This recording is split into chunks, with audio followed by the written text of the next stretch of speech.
Well, good afternoon, it's Charlie, ZL2CTM. This is actually a second video looking at the mic amp. I made one up yesterday, but I made some assertions about the Electret microphone, which on reflection and based on some advice that came in is probably incorrect. So I elected to pull the video and make another one. So anyway, so what I want to do today is have a look at the microphone amplifier down here, which incidentally has been soldered up, and then to look at the conversion of the radio to be a transceiver, so both transmit and receive, and then have a look at some of that and some of the issues I had last night and then how they were overcome. So anyway, so in regards to the microphone here, so we'll just have a very quick look at the circuit. Again, just to keep things really nice and simple, I haven't gone for an op-amp style microphone, so again, op-amp amplifier. I'm just going to stick with the stock standard 3904 and a common emitter configuration. I've got the emitter resistor fully bypassed. That's running this pretty well flat out, which is, one could argue, not ideal, but I acknowledge that is the case. And it may be suitable, and as we'll see with the overall gain, once it's in circuit, there may be a need to add in a little bit of emitter degeneration just to bring that gain down a bit. But at the moment my thinking was to run it flat out and then to vary the output through a pot. Anyway, that's my current thinking, right or wrong. Going to set the quiescent current at 10 milliamps, and again the beta DC, the geometric mean from the spec sheet. So at 10 milliamps you get two values, a minimum value and a maximum value, using 173 as a geometric mean. I won't go into the full details of all the maths. This is up on the blog. The blog link is in the show notes. But suffice to say, nothing different that we've used before in terms of working out the emitter resistor, again setting the emitter voltage at a 10th VCC, and using standard values for RE, R2 and R1. Again, 10 times the base current, so yeah, the base current flowing through that voltage divider by, so to make it nice and stiff. This being an audio frequency amplifier, what I've elected to do is to set the collector voltage to be roughly halfway between VCC and ground. So that's what we have down here. I'm going to assume a VCE of 0 volts and a quiescent current of 10 milliamps flowing through it. So that's what we have here. Again, just looking at the voltage across that resistor, the current through it, and we can work out what the overall resistance will be. So 13.8 volts minus the voltage drop across that 10 ohm resistor, minus our voltage at the emitter, assuming that VC is 0, divide that by 2. So in other words, we're going to need about 5.71 volts across RC. So 5.71 divided by 10 milliamps comes out at 571, so we'll use a 560 ohm. So again, nothing too unusual there. The coupling capacitors, I'm going to set the emitter bypass capacitor to be less than a tenth of RE at 300 Hertz, our lowest frequency of operation. XC is 1 over 2 pi FC, so if we want to make that the lowest possible, the worst case scenario would be at the lowest frequency. Any higher in frequency, that's going to reduce because that's on the bottom of the right hand side. So now we can substitute in making our ideal XC around 15 ohms. In other words, 1/10 of 150 comes out at 35 microfarads. And I just used 47 microfarads. It was nice and easy. Again, any increase in the capacitance is going to decrease our capacitive reactance, again because the capacitor is on the bottom of the right hand side. Now for that microphone, again, to keep things nice and simple, and to get parts that are readily available, I could have used a dynamic microphone here. I've got a couple of old microphones from a couple of old radios, but again, so to keep this hopefully easy to replicate and to play around with an experiment, because that's the whole idea of making these circuits, is to experiment, I'm going to use an Electret microphone. Now the Electret microphone needs to be biased. So we put the biasing on this side of that coupling capacitor so we don't upset our transistor. And these devices, typically if you look at the spec sheets, all require the internal FET to be biased at around 2 volts and half a milliamp. So again, we'll just work out what the voltage drop is across that, work out our current through it, and we can work out that value. So exactly what we're doing here. So I'm going to ignore in this particular case, just keep things simple, that 100 ohm resistor and go for a worst case scenario. So 13.8 volts minus 2 volts, which is what we need at the microphone input, divided by half milliamp comes out at 23.6k. So I'm going to round that up, so to reduce the current just a little bit, up to 27k ohms. So that's the value we use. Now I acknowledge this thing's working flat out, so gain should be, if I recall, 20 log our voltage gain, and the voltage gain for this will be our collector resistor divided by little re. There is no big Re because big Re has been bypassed by that emitter bypass capacitor. So it's going to be little Re is going to be 26 divided by our emitter current in milliamps, which comes out to be 46 dB. So as I've noted here, way more than enough. And we may need some emitter degeneration once we've built the RF PA built, or built the RF power amplifier, and we'll just see how we're going in terms of potentially overdriving that or not. And again, just simulating this in LT's Spice suggests that a nice load for this is around that 10k. So what I've done, I initially had 10k going to earth and had the pot coming off that, but it was way too sensitive, so I've knocked that back. In fact, the amplitude way too sensitive. I'll just leave it at that. So now it's a 10k resistor in series with a junk box 300 ohm pot, and that seems to be quite good. So in terms of the full revolution of the pot, gives quite a nice variation in the amplitude. So just looking at the performance of that, I've got up on the scope there a swept frequency that's coming from a signal generator, an audio frequency generator. So that is sweeping that microphone amplifier from 300 Hertz to 3 kilohertz.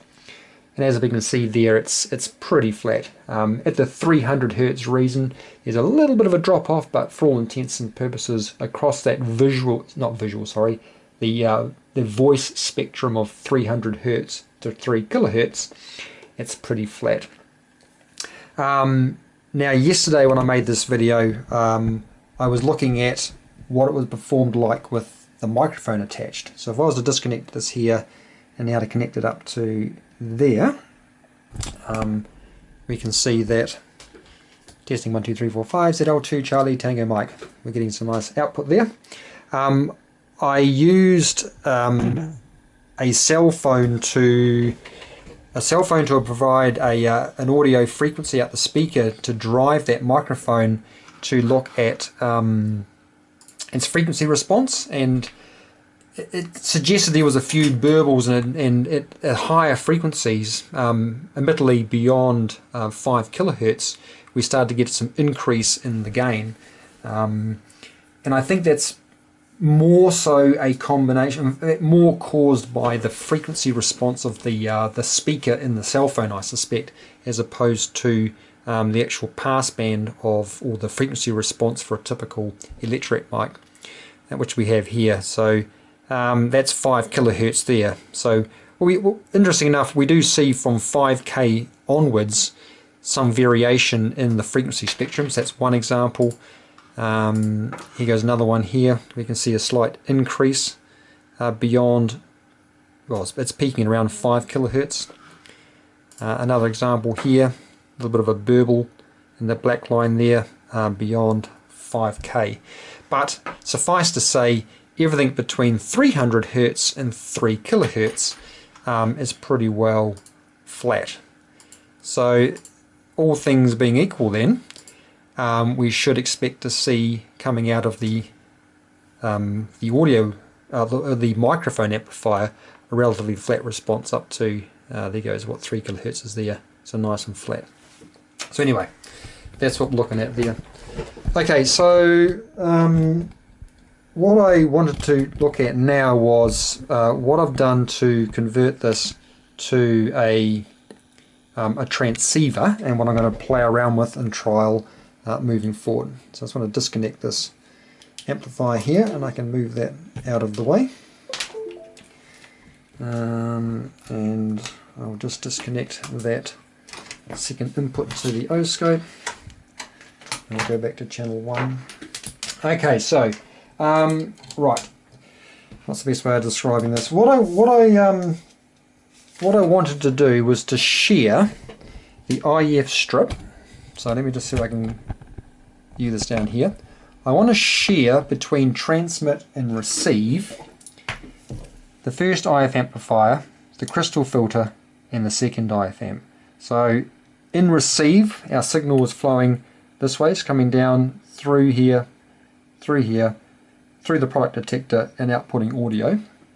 And on transmit, what I want to do is have microphone audio coming through here, being mixed up to our IF, and then I want that IF then to basically jump across here, pass through that same IF amplification and filtering with the crystal filter, and when it gets to this point, I want it then to jump back across and then be mixed up to our desired transmit frequency here.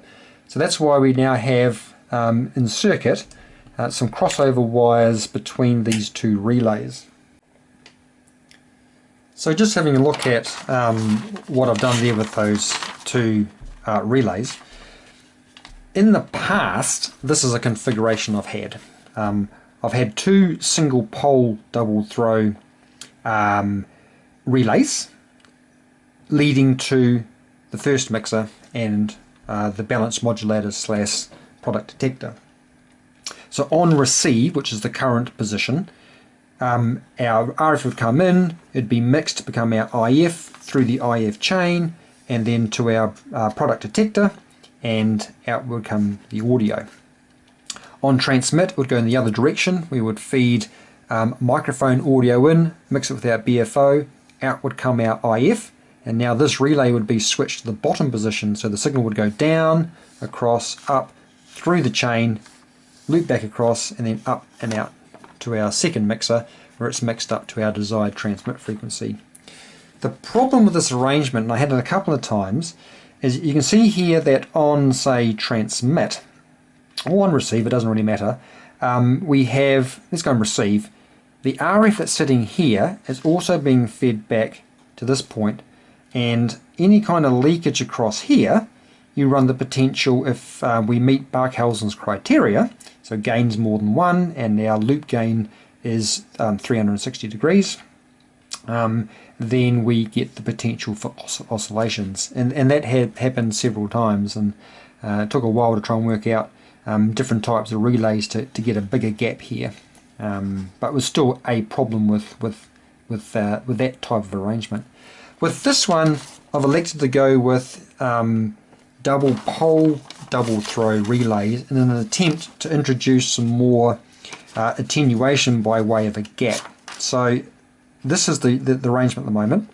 So again, we've got on this side here our common going to our product detector, and on the input side we've got the common going to our first mixer. So just this is currently in the receive, so it would come up here, it would jump across to the second set of contacts, being a double pole relay, and then through our receive mixer, loop across and then out. On transmit, these 4 switches here would go down to the other position. So now we would have coming out of here our IF frequency out of our balanced modulator would go down across here through our IF chain down to here, back across again, up through that one and out. So what I've effectively done now is I've removed this hard contact point that was feeding a signal back to the input.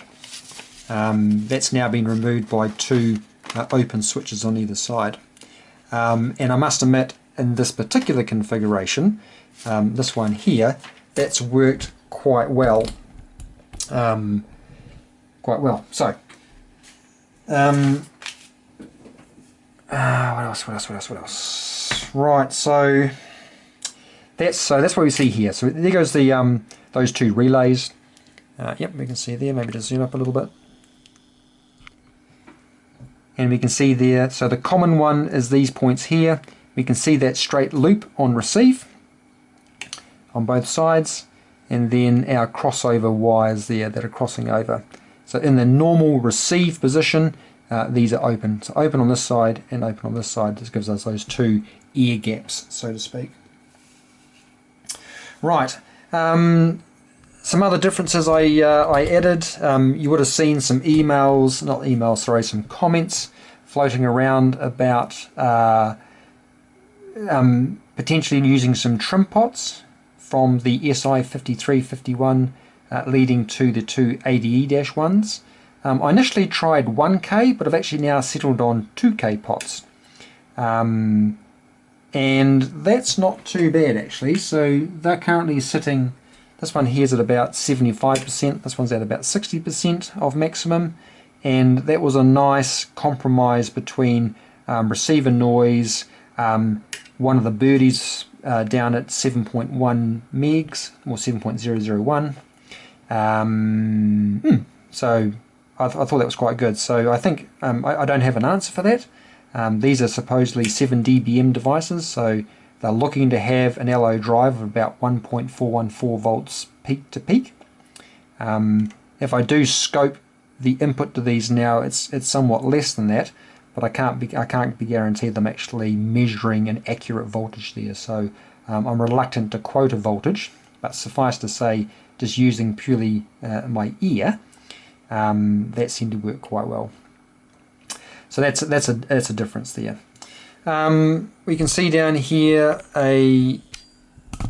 sorry about the cranking and gurgling. A little relay here. I didn't want to have the microphone gain audio coming in here always in parallel with the audio coming out of the balanced modulator going to the audio amplifier. So this is just acting as an isolation relay. So on receive, everything's relaxed. All the relays are relaxed on receive, and the output of the product detector goes to our audio frequency amplifier. And then on transmit, everything clicks over, and now our microphone gain coming in gets applied to the audio port. Well, technically speaking, it's the IF port of that balanced modulator, but it's outputting audio frequency. So fitting it backwards and providing our BFO coming in, then we output our IF. So that's an addition there. Now, another thing of interest was the MC1350 amplifier. I've added a second relay here. There was always going to be a second relay here that would allow a different gain setting or a different voltage to be applied to pin 5, which is the pin that you provide a varying DC voltage through a 5.1 k ohm resistor to vary the gain of that particular device. So this little relay here does that switching. So in the relaxed position, in other words on receive, that manual IF gain control is providing the varying DC voltage through this wire here, through the orange wire, and then through that 5.1 k ohm resistor. On transmit, that is disconnected, and now connected in its place is this little 20 k ohm trim pot.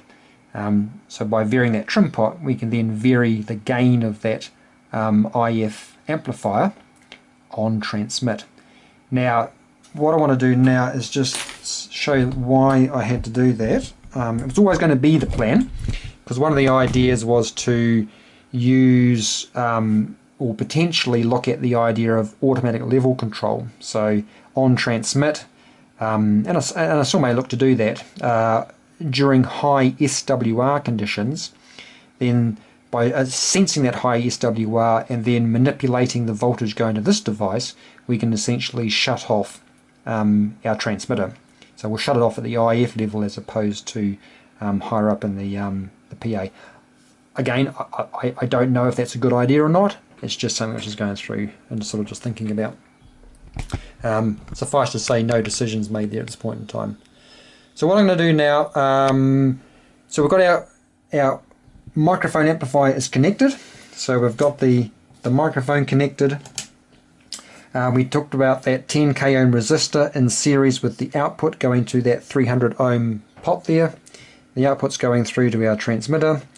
Everything's been configured for a transceiver, so everything will swap over when this manual PTT switch is switched. So we'll turn the whole thing on. And the only other difference here, let me turn that down. The only other difference is the output of that first mixer is on, it's getting its RF. So the RF input to that particular device is now coming from our antenna relay switch there. That antenna relay switch is a double pole double throw. So I'm using the second set of poles to switch the input to that mixer. In other words, it's either going to get RF from the antenna amplifier, or it's going to provide RF on transmit to our preamplifier. And I'm going to talk about that soon, because I want to talk about a question that was raised and what I've done in the past and what I'm thinking about doing in regards to that bandpass filter and that antenna amplifier. So right, so what I want to do here, that's good. I'm just going to move the camera back up to the oscope. So at the moment we are on receive, and I'm going to key the amplifier, and we'll see. Testing 1 2 3 4 5 ZL2 Charlie Tango Mike. Hello, testing 1 2 3 4 5 1 2 3. So we're getting a little bit of modulation there. But what I wanted to talk about was, now it's going to tweak that 20k ohm pot that's providing that DC voltage to that MC1350 out of out. So I'm going to decrease the voltage, which will increase the gain. We get to a point here, bang, oscillating. So I think, and again I don't know for sure, but I think that is an oscillation by having that crossover between those two relays. We're getting a feedback going around the whole loop there. I did try in a different configuration, adding in about 16 odd dB, and that killed it. But of course that's not really ideal, because we're losing 16 dB of gain in the whole IF amp. But this seems to work very well, so I can just edge that back to here, and you can even see my voice there coming through on that microphone. Yeah, these are pretty sensitive microphones, so that's not, we're certainly modulating there. So haven't looked too far at what depth of modulation, but suffice to say we're certainly modulating. And I can go back to receive. So now on receive, of course, that's no longer in play. It's now that manual gain control. We don't have much signal because we're on a dummy load at the moment. Right, so that's suffice to, okay, that's just sort of describing, I guess, the that relay there and that little trim pot to set the overall level of gain around the loop, or certainly the gain of that particular second IF amp on transmit. Right, now the other thing I want to sort of have a quick look at is the antenna amplifier and the bandpass filter.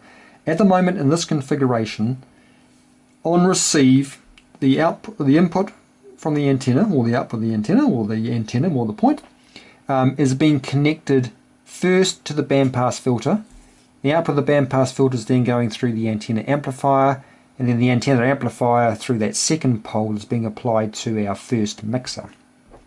That's in line with the general guidance that's provided in both EMRFD and SSRD, or SSDRA I should say, as quite a good way of doing it. So restrict your frequencies coming in off the antenna, amplify that, and then carry on. in the past, what I have done, and it's certainly something which Pete Giuliano does, N6QW, and I'm sure others, in fact, yes, for sure, is another way of doing it is actually having that, well, a couple of things I want to cover here, and something which I've done in the past is I have the antenna amplifier directly connected to the antenna. So in other words, antenna comes in through the amplifier, the output of the amplifier then goes to the bandpass filter, and then the output of the bandpass filter goes to the mixer. And in that way, you can then share that one bandpass filter between receive and transmit. So you'd have a switch on the input side of that bandpass filter, so it's either getting an input from the RF amplifier on receive, or it's getting an input from that second mixer on transmit. I probably didn't describe that very well, but the concept's there. What I'm thinking about doing on this one, sorry, okay, full stop. If you have it the other way around, it just makes things a lot more difficult. But what I'm thinking about doing is leaving it in this configuration, in other words, bandpass filter first, then leading into the RF amplifier, and then sharing both of these between receive and transmit. So on receive, the RF would come in, it would be filtered, amplified, and provided to the mixer. And on transmit, the RF coming out of that mixer would then go into the bandpass filter, out of that amplifier, and then at that point in time, that would be applied then to the power amplifier. So in other words, use this antenna amplifier as a RF preamplifier for the power amplifier stage. That's what I'm thinking about doing. Again, I don't know if that's a good idea or not. We'll have a look. I'm pretty sure when I built that up and I was scoping it, that could take it took quite a bit to drive that into saturation. So I get the impression there's quite a bit of headroom in that particular amplifier to allow me to have a slightly higher signal coming out, or more the point, a higher level signal going through it, because it'll be the signal coming out of the mixer as opposed to a much lower level signal coming out of the antenna.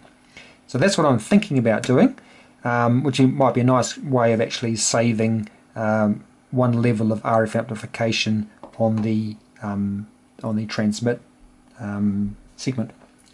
So anyway, I think that pretty well covers what I wanted to talk about today. I apologise if I haven't explained that very well, but at least it gives you a bit of an idea of what I'm thinking. Again, right or wrong, and as I've said many times on these videos, I am no expert. I don't profess to be an expert. This is just me playing around and trying to document through videos what I'm thinking about, and again using simple circuits, simple components where I can, to help others and encourage others to give Homebrew a go. As I've said, if I can do it, anybody can. So yeah, so I acknowledge that these circuits aren't textbook, but hey, it's a joy of oscillation, as I've heard many times, and quite frankly, it's really exciting when you actually get something coming out on the receiver, and you manage to get something going out on transmit. It's all fun. So like I say, those are the ground rules. That's what I'm living with, and that's the way it's going to be. Having said that, I certainly welcome input. I hope I take it on board,